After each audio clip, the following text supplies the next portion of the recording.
Pero ang tanong, meron bang planong binubuo ang Marcos Jr. administration? Abay, baka busy pa rin party ng party at busy pa rin ng singhot dyan. Itigil na muna yan. Sos Mariosep.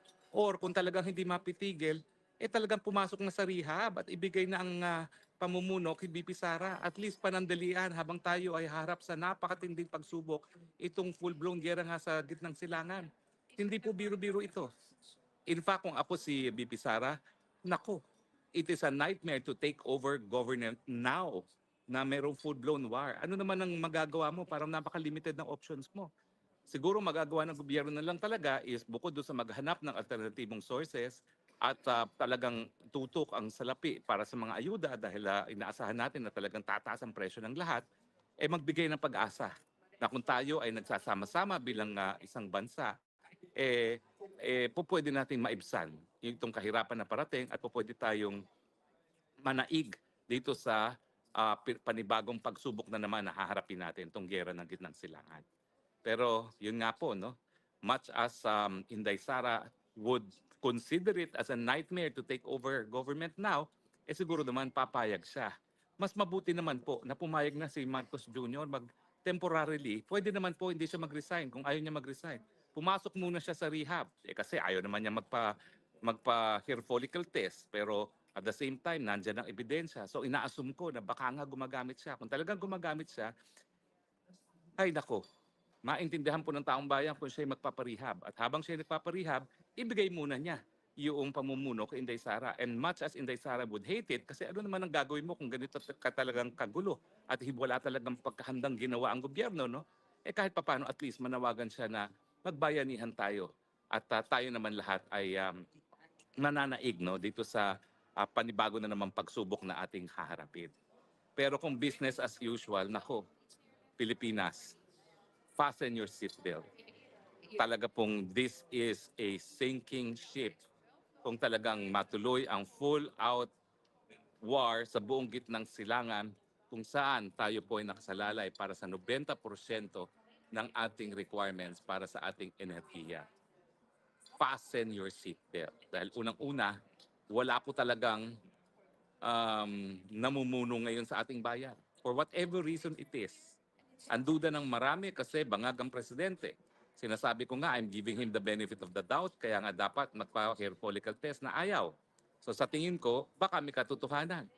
Mantakin ninyo, ngayon ang ating hinaharap na pagsubok, gera na pwedeng magresulta sa pagkawala ng 90% ng lahat ng ating langis na kung saan tayo nakasalalay sa produksyon ng lahat ng bagay sa ating bayan.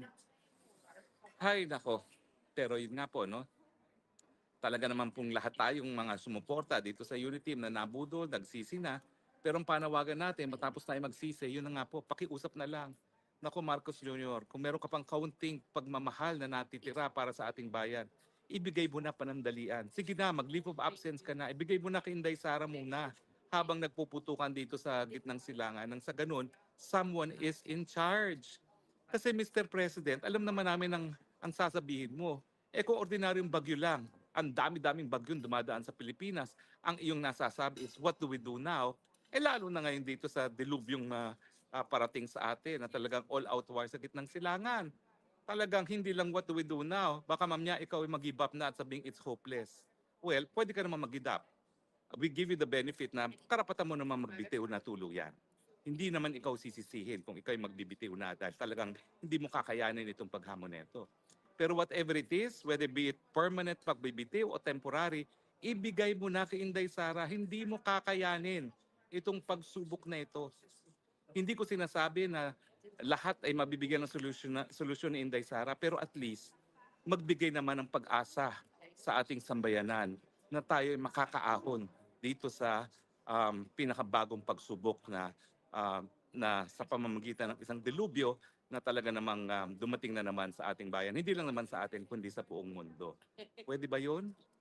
Isipin mo na lang, yung pagmamahal mo sa iyong ama, pagmamahal mo sa iyong ina, pagmamahal mo sa iyong bayan, ang kinakailangan kung talagang ikay nagmamahal, ibigay mo na muna kay Inday Sara ang pamumuno nang sa ganun, mabigyan man lang ng pag-asa yung ating taong bayan. Dahil kapag ikay mamuno, mahirap na nga ang solusyon. Wala pang pag-asa dahil alam namin talagang ang sasabihin mo lang, what do we do now?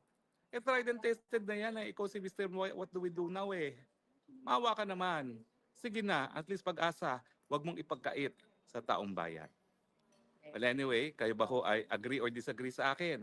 Kinakailangan na ba talagang ibigay muna ang pagpapatakbo ng ating sambayanan kay BP Sara? Dahil itong banta ng gera sa Middle East po talaga, naku, baka ma'am na, this is an existential question, baka mawala ng Pilipinas. Pag tayo ay hindi nagkaroon ng isang liderato na makapagbibigay man lang ng pag-asa. So, alam ko po na problema pa rin kung saan tayo angkat ng langis kahit sino namumuno. Alam ko po na problema pa rin yung pagtaas ng presyo ng bilihin dahil nga magiging scarce ang langis. Pero at least, wag natin ipagkait yung pag-asa at saka yung panawagan na pwede tayo magsama-sama, maging isa at tayo po ay manaig dito sa pagsubok. Yun sa tingin ko ang mabibigay ni Inday Sara ngayon na hindi maibibigay ni Marcos Jr. Di ba po? At yun naman sana ay maibigay natin sa ating taong bayan.